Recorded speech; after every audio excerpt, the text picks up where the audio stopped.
et bienvenue dans cette nouvelle vidéo. Aujourd'hui, on va voir un appareil qui permet de mesurer l'éclairement. Donc, l'éclairement dans un espace bien sûr bien précis. Donc, on va dévoiler ensemble l'appareil, l'utilisation de l'appareil et les normes électriques pour utiliser cet appareil. Donc, comme vous savez, donc les normes électriques, il exige un niveau d'éclairement bien précis dans certains endroits.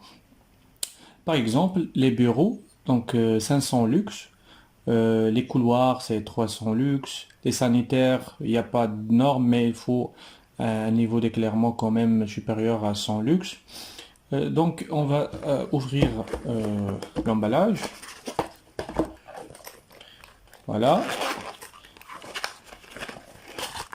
Voilà, donc l'appareil, il est composé d'un capteur et d'une centrale. Donc la centrale, il permet le traitement et l'affichage. Donc voilà. Donc le capteur, la centrale et l'afficheur.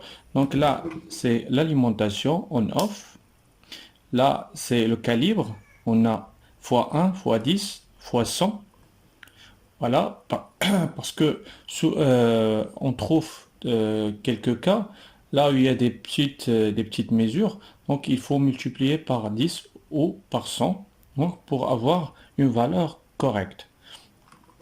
Donc le capteur, l'appareil, on va faire un test. Donc avant de faire le test, il faut savoir les conditions d'utilisation de cet appareil.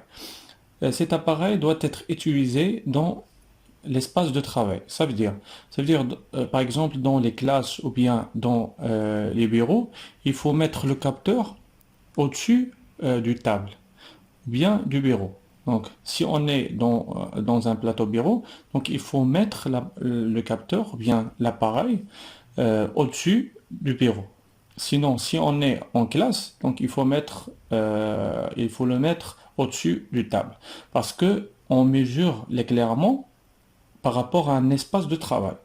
L'espace de travail, c'est au-dessus du table. Voilà. Donc, deuxième chose, il faut fermer toutes les fenêtres. Donc, il ne faut pas mesurer l'éclairement naturel, il faut mesurer l'éclairement des luminaires. Donc ça, c'est la deuxième condition. Donc, on allume les luminaires et on fait la mesure. Par exemple, ici, c'est 200 il faut laisser l'appareil stabilise. Donc c'est 294 lux. Parce que c'est x1, c'est 294 lux. Donc c'est la valeur de l'éclairement dans cette salle. Donc il faut savoir la nature de cette salle. Est-ce que c'est une salle de musique, une salle de réunion, une salle de formation? Et il faut voir la valeur, il faut comparer la valeur par rapport à la norme. Ensuite, il faut intervenir, il faut juger cette valeur, est-ce que elle est dans les normes ou non. Sinon, il faut ajouter des luminaires. Si la valeur elle est inférieure, il faut ajouter des luminaires, il faut faire une action. Si la valeur elle est supérieure, donc il est génial, c'est bon, c'est magnifique, donc on est dans les normes. Voilà, donc il faut être soit égal ou bien supérieur aux valeurs par rapport aux normes électriques. Donc cet appareil est très utilisé par les bureaux d'études pour le contrôle de l'éclairement dans les réceptions à la fin des projets. Donc c'est utile pour les électriciens, c'est pour ça il faut savoir l'utiliser. Donc voilà, c'était un cours, une présentation sur le luxmètre. Merci et au revoir.